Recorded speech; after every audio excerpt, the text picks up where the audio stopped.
o touro, a semente melhoradora da pecuária. Eu sou William Coure Filho, zootecnista.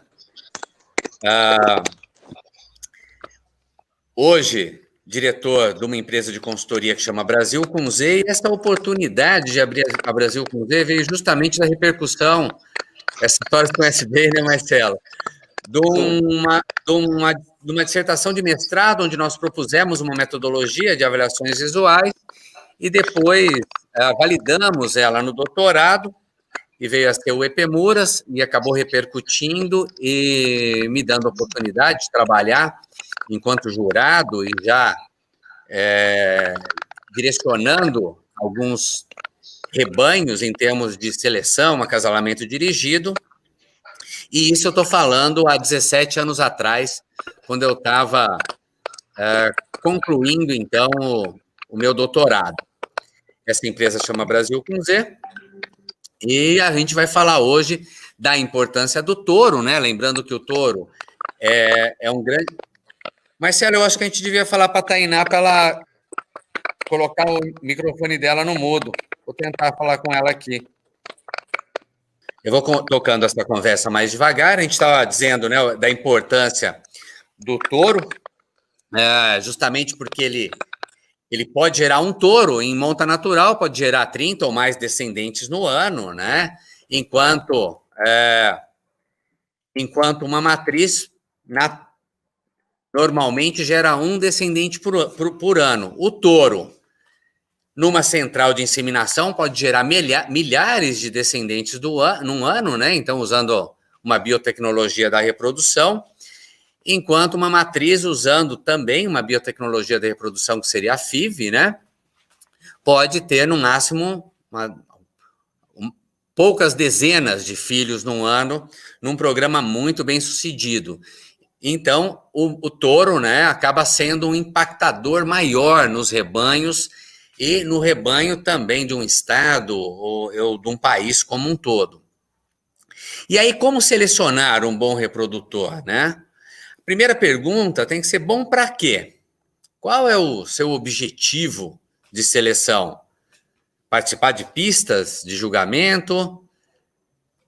Trabalhar por qualidade de carne, né? Receber por qualidade de carne?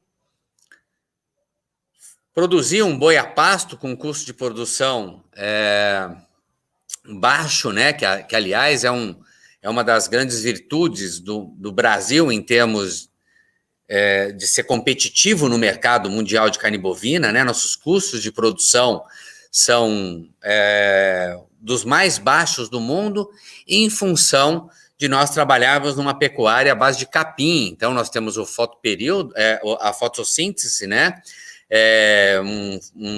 Um dia bastante longo e um capim que vegeta boa parte do ano, e aí a gente trabalha com uma genética, né? Hoje, 80% do rebanho nosso é zebu, uma genética mais adaptada, apropriada para a produção de carne nesse sistema de produção a pasto, podendo também utilizar como estratégia, né, a terminação em confinamentos, né? Olha, um confinamento aí basicamente de Nelore, né? Todo branquinho. Lembrando que quando a gente fala de zebu também, zebu acaba sendo uma base para o cruzamento no Brasil, que é uma outra estratégia interessante, e aí a gente pode trabalhar com reprodutores que sejam mais fortes em características maternais. Hoje, num reprodutor, nós temos avaliações genéticas, né, chegando até a genômica, que nos dão a capacidade de entender se as filhas deles tendem a ser, né, boas produtoras de leite, mais férteis, enfim, com melhor acabamento de carcaça, ou seja, a gente consegue também enxergar características maternais de stayability, de idade ao primeiro parto, de leite, num touro que ele vai passar as suas fêmeas. E quando a ideia é trabalhar um rebanho base para cruzamento, é muito importante utilizarmos touros com essas qualidades.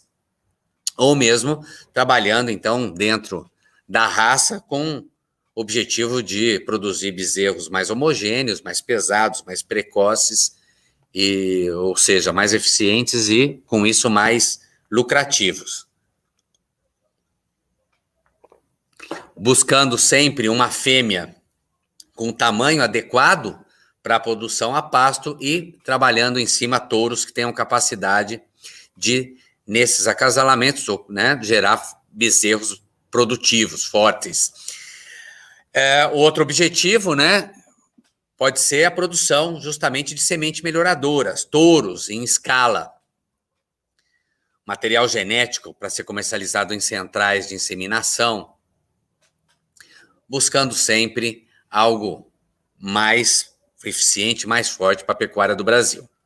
A gente deve lembrar que não existe um animal ideal, mas sim um animal mais adequado para um determinado sistema de produção e objetivos específicos.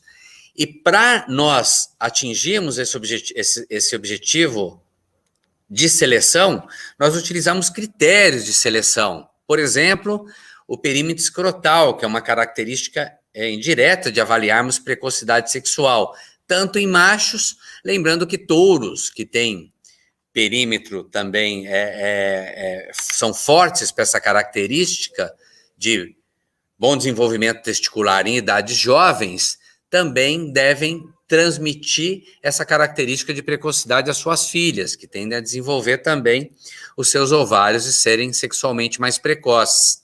Temperamento é um outro critério de seleção importante, né, já que os animais de melhor temperamento tendem a desempenhar melhor, né, além de minimizar as chances de acidentes nas fazendas.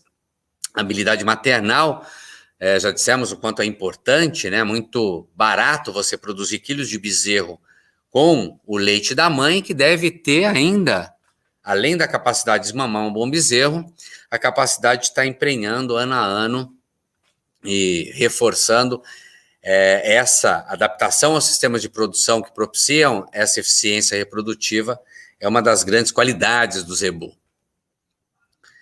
O próprio peso, né, é uma característica importante de ser trabalhada, obviamente, a indústria nos remunera pelo peso da carcaça, mas além do peso, a gente deve avaliar a composição do peso, que é resultante de ossos, músculo e gordura que compõem o peso do indivíduo. Aí podemos usar a ultrassonografia ou as avaliações visuais para um biotipo mais interessante e que tem, né, correlação também com essas características de rendimento de carcaça e de acabamento de gordura subcutânea, né, a terminação.